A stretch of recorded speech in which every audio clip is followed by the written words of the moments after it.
Etta had drafted every business letter her husband was too occupied to write himself, balanced every column in the Pennington ledgers for 2 years running, and sat through 2 nights of February dark nursing Phineas's mother through a fever that came close enough to taking the woman that the doctor was called at midnight. All of it without her husband once asking how she had managed, or whether she was tired. When Beatrix came down from Boston with her fiancé and his family for the engagement celebration Etta had spent 3 weeks organizing, she thought perhaps the visit might be different. She was standing in the entrance hall of Aldermere when the moment arrived. "Oh, and this is Etta," Beatrix said to Mrs. Osgood, turning with the pleasant offhandedness of someone pointing out a well-placed piece of furniture. "She keeps everything running. Truly, the whole house would fall apart without her." Phineas was 4 feet away, talking with Mr. Osgood about the Connecticut mills. He did not look up.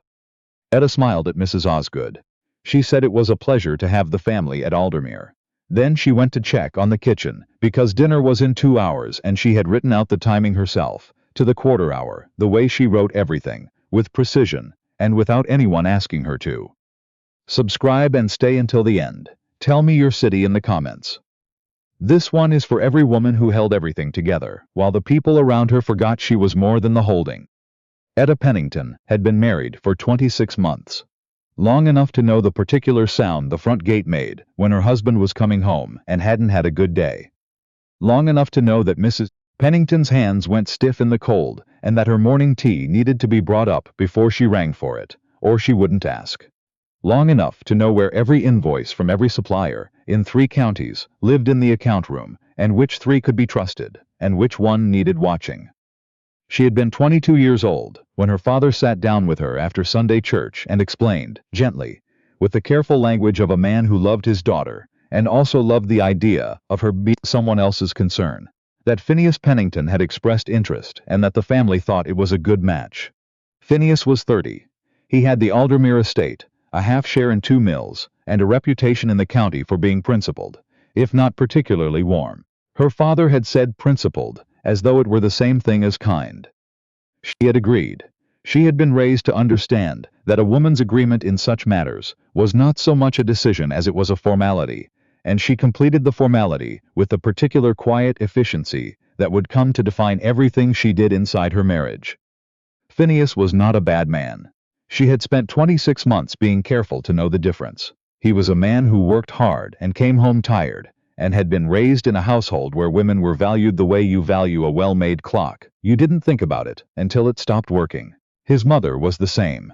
When Etta managed something well, the result was simply that things went smoothly, and when things went smoothly, no one had occasion to notice anything at all. That was the particular arithmetic of invisibility.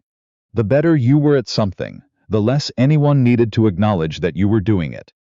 The engagement celebration for Beatrix and Curtis Osgood was supposed to last 6 days. Etta had organized the guest rooms, the menus, the seating arrangements for the formal dinner on the 3rd evening, the carriages for the Friday excursion to the lake, and the floral arrangements for all of it.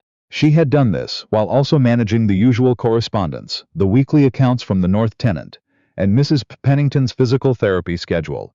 The February illness had left weakness in the older woman's right hand that required daily attention no one else remembered to provide.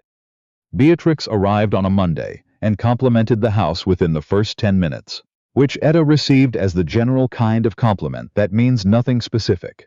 Beatrix was 24 years old, with the particular golden confidence of a woman who had been told since girlhood that she was exceptional, and had simply absorbed that information and proceeded accordingly. She was not unkind. She was, in the precise way that Phineas was not unkind, simply a person who had never developed the habit of noticing what other people were carrying. The introduction in the entrance hall was the first moment, but not the last. On Tuesday evening, at the informal supper, Beatrix told a story about a dinner party at the Osgoods' house in Boston, where the hostess had arranged things poorly, and the whole evening had been something of a disaster. Etta would never, she said. And she said it warmly, genuinely, with real affection even. You'd have had the whole thing sorted before the guests arrived. She's extraordinary that way. The Osgood women laughed appreciatively. Mrs. Osgood said, "How fortunate Phineas is." Phineas smiled. He was at the far end of the table. "Very," he said. He did not look at Etta when he said it. He was looking at Curtis Osgood, who had said something amusing. Etta ate her soup. It had been seasoned correctly. She had adjusted the recipe 3 weeks ago after a trial run that came out slightly flat, and now it was right, and no one would think to ask who had made that decision. Langdon Webb arrived on Thursday. He was a business associate of Phineas's from New York, something to do with the mill contracts. Etta had not been told the purpose of his visit beyond that Phineas wanted him accommodated, and she had accommodated accordingly. The east guest room with the better light, clean linens changed the morning of his arrival, a cold supper left in the room in case he came in late. He came in late. She met him in the hallway at 9:30, when she was carrying the evening accounts folder back to the study. "Mrs. Pennington," he said. He said it with the particular deliberateness of a man who has been given a name and means to use it correctly. "Mr. Webb." She held out the lamp from the hall table. "The east room is prepared. There's supper on the desk." He took the lamp. He looked at her, not the way men looked at women when they were deciding what category to assign them, but the other kind. The kind that meant paying attention. "You've had a full house this week," he said. "The Osgoods leave Saturday," she said. "It's been a pleasant visit." "I expect you've made it pleasant," he said. It wasn't a compliment, exactly. It was an observation. There was a difference, and she noticed it. She said good night and went to the study. She sat with the accounts for another hour, added the column twice, got the same number both times. Correct. She did not think about Mr. Webb's tone again that evening. She had other things to think about. Friday was the lake excursion. On the path back, she fell into step beside Langdon Webb by accident more than intention. The carriages had filled unevenly, and they were among the last to make their way through the trees. He walked with the unhurried quality of someone comfortable with silence. "You handled the boat situation well," he said finally. She glanced at him. "What boat situation?" "When the younger Osgood boy tipped it." He said it casually. "You had a dry set of clothes in the carriage. How did you know to bring them?" Etta was quiet a moment. She had brought them because she had a rule. Any excursion involving children and water required one additional change of clothes per child, because children were not careful, and preparation cost nothing but forethought. She had not told anyone this rule. She had simply executed it. "Experience," she said. He nodded. "I was watching," he said. "Not the boy, you. You assessed the situation before anyone else knew there was a situation, retrieved the clothes before anyone thought to ask, and had the boy sorted and back to his mother before she had time to worry. Nobody thanked you."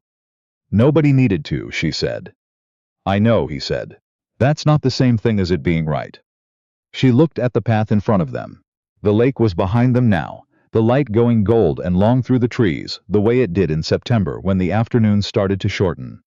"You're very observant, Mr. Webb." "It's my job," he said. "I assess what's working and what's costing more than it should." "And your assessment of Aldermere?"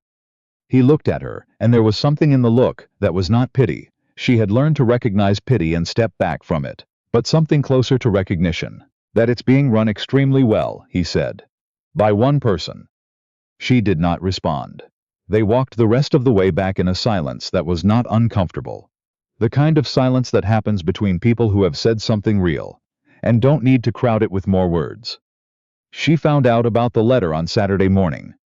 Beatrix had left a note on the writing desk in the parlor, not for Etta, for Curtis, and she had left it open, the way Beatrix left most things, with the easy carelessness of someone who had never learned that other people's eyes moved in rooms. Etta would not have read it, except that she had come to retrieve the correspondence folder she had left there the previous afternoon. And the first 3 lines were already visible before she understood what she was reading.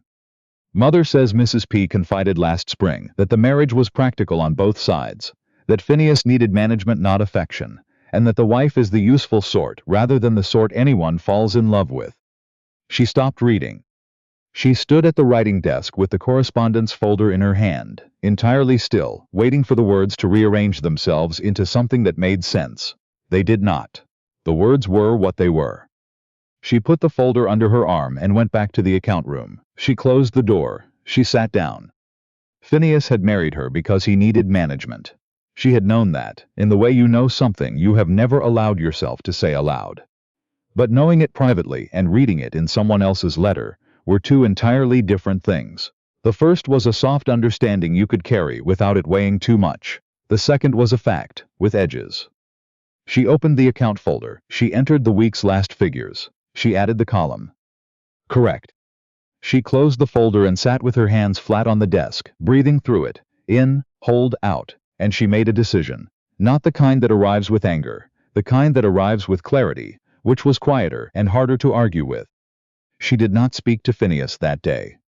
The Osgoods left Saturday afternoon, and there was the business of seeing them off, of making sure the right bags were loaded onto the right carriage, of retrieving the younger Osgood boy's hat which had found its way behind the hall settle. By the time the carriages were through the gate, the evening had arrived, and with it the exhaustion of a week managed at full capacity. She waited until Sunday morning. He was in the study after breakfast, going through the correspondence she had sorted and flagged for him the previous week. She came in and stood across the desk from him, the way she had stood across 1,000 desks in this house, and she said, "I'd like to speak with you." He looked up. He had the expression he wore when he expected something practical, a supply question, an accounts matter. "Of course," he said. "Not about the estate." She sat down in the chair across from him. "About us." He set down the letter he was holding. He was not an unkind man. She watched his face shift from professional to uncertain. "I have been managing this household since the week after our wedding," she said. Her voice was even. She had practiced even for years. "The accounts, the correspondence, your mother's care through February, the tenant records, the dinner parties and the guest visits and the kitchen schedule, and the arrangement of your social calendar, and the coordination of every single event at Aldermere, including this past week, which I planned to the hour." She paused. "I have done all of that without being asked, without being thanked, and apparently, without being understood to be anything other than a practical solution to a management problem." Phineas was very still. "Your sister introduced me to the Osgoods as the woman who keeps the house running," she said. "Your mother told someone last spring that you married for management rather than affection, and that I was the useful sort, not the sort anyone falls in love with. She let that land, because it deserved to land, and she watched it do so in his face. I found that out by accident, from a letter left open on my own writing desk." He opened his mouth. "I'm not finished," she said. He closed it. "I'm not asking you to have felt something you didn't feel," she said. "I know what this marriage was arranged to accomplish. I agreed to it with open eyes. What I am saying is that somewhere in the past 26 months, I stopped being a person to you and became a function. And I don't believe you noticed it happening. I don't think anyone in this household did." She looked at him steadily. "I noticed. I've been noticing for a very long time." The study was quiet. Outside, the September morning was doing its work. Birds, the distant sound of someone in the kitchen, the particular light coming through the east windows at this hour. She had watched that light for 2 years. "I don't know what to say," Phineas said finally. His voice was different from what she had expected, not defensive. Something less polished. "I think I've been treating you as something the house needed, not as someone I was married to." "Yes," she said. "I didn't think about it in those terms." "I know," she said. "That's been the problem all along." He was quiet for a long moment. He looked down at the desk, at the correspondence she had sorted and flagged and organized for his use, and something moved across his face. A recognition she had not seen there before. "The letters," he said, "the ones I sign, you draft most of them." "All of them," she said, "for the past 18 months. The Harmon account, the renegotiation last fall." "I identified the leverage point," she said. "You used it. It worked." He stared at her. Not the way men stared when they were trying to decide what category to put a woman in. The other kind. The kind that meant he was looking at something he was only now beginning to understand he had never been seeing. "Why didn't you tell me?" he said. She looked at him. It was a genuine question, and it deserved a genuine answer. "Because telling you would have required you to already be the kind of man who would hear it," she said. "And I wasn't sure you were. I'm still not entirely sure." She paused. "I'm giving you the chance to be." He came to find her that evening in the account room. She was working on the quarterly summary, which needed to be sent to the bank by month's end, and which she had always prepared herself, though Phineas was the one who delivered it. He stood in the doorway, with the hat-in-hand posture of a man who understood he was entering someone else's territory. "May I come in?" he asked. She had not been asked that before, not in this room. "Yes," she said. He came in and looked at the shelves, 2 years of ledgers, organized by quarter, the labels in her handwriting. He looked at the desk, at the folder she was working from. He looked at her. I called on my mother this afternoon, he said. I told her what I knew, about what she said to Mrs. Osgood, about what ended up in Beatrix's letter. Etta set her pen down. She said she hadn't meant it unkindly, that she was being practical, that it was the truth.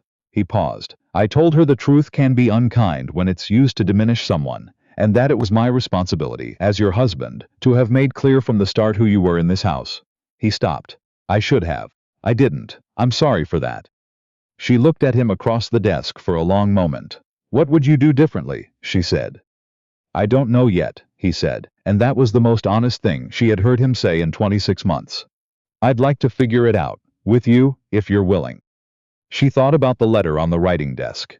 She thought about Langdon Webb's quiet observation on the path from the lake. The house was being run well, by one person, and the particular quality of being seen by a stranger, before being seen by her own husband. She thought about the woman she had been at 22, agreeing to a formality with open eyes, knowing it was practical, not knowing what practical would cost her over time. She was 24 now. That was not very old. It was also not nothing. There are things I'd need, she said. Tell me, he said. She told him, clearly, without waste. She wanted the accounts in her name as well as his. She wanted to be introduced, properly, in company, as the person who managed Aldermere, not simply as his wife. She wanted Beatrix to understand what she had done and not repeat it. She wanted one afternoon each week that was entirely hers. Not for the house, not for his business, but for herself, to read what she wanted and think what she wanted, and be a person rather than a function. He listened. He asked 2 questions. And both of them were good questions, which told her something about the quality of his attention when he was actually applying it.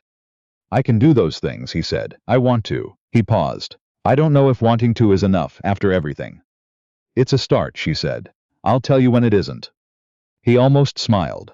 A different kind of almost smile than the social ones she was used to seeing from him. Something uncertain in it, something that was trying. All right, he said. She picked up her pen. He didn't leave immediately. He stood for a moment longer, looking at the shelves with the ledgers she had kept. Then quietly, I'm sorry, Etta. I know, she said. Sit down if you like. I'm almost done. He sat. She finished the quarterly summary, added the column, checked it twice. Correct. She closed the folder and looked at him across the desk. Her desk, in her account room, in the house she had been keeping alive for 2 years in the comfortable blind assumption that no one needed to see her doing it. Tomorrow, she said, I'd like you to introduce me to the bank clerk, as the person who prepares the quarterly accounts. He nodded. I will. And I'd like my Wednesday afternoons. They're yours, he said. She stood, turned the lamp down, and walked to the door. She paused at the threshold. Aldermere was quiet around her, the particular settled quiet of a house that runs well and knows it. She had made it that way. She intended to keep it that way. But she intended to be seen doing it. Good night, Phineas, she said. Good night, Etta, he said. She went upstairs. She lay in the dark and thought about the morning, the bank, the introduction, the small public fact of her name, attached to the work she had been doing in silence.